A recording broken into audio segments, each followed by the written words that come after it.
The title of this video is a little out of date, seeing as it's July already, but this is my first devlog of the year. I know I've been absent, but I'm here to share my projects with you and let you know that I haven't been kidnapped by pirates or anything as exciting as that. I've actually started and finished a prototype for a puzzle platformer called Doe Get Baked. I didn't create any devlogs of this process, but I did stream it all on my Twitch channel. I'll share the link for that channel down below if you're interested in that. Feel free to check that out if you want to come and say hello and see my face. Looks pretty budget, but whatever. You might already know this about me, but I'm fairly new to game development. I started just after that big world event, so it's been just over a year now.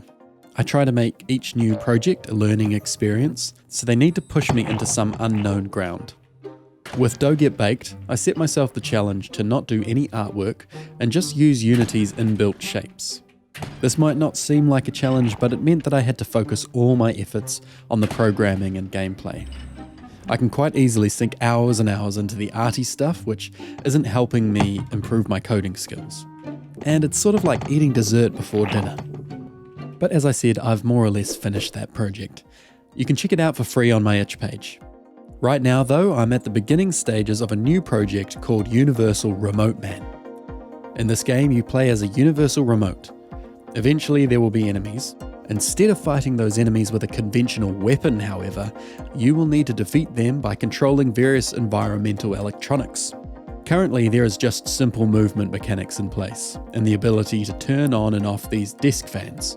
But as the game grows, there will be other controllable electronics at your disposal. So the learning challenge for this project has been to try out keyframe animation with a rigged character.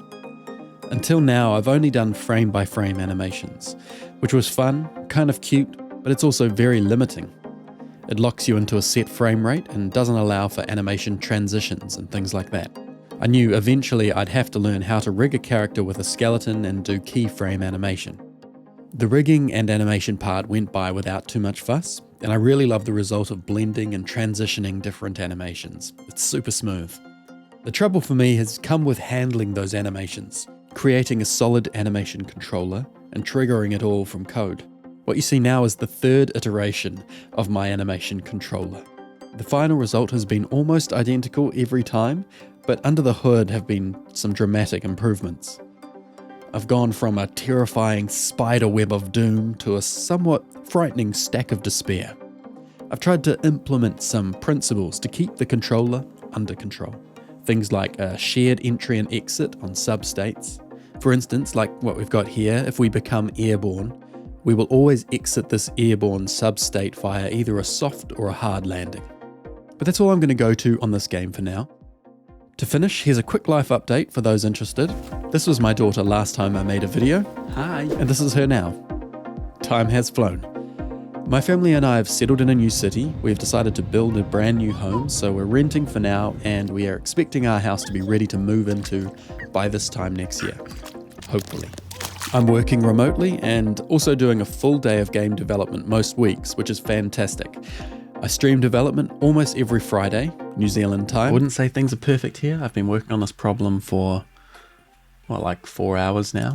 So feel free to check that out at twitch.tv/respawnpressup. Also hit subscribe and the bell icon if you'd like to get notified with my next video, whenever that is.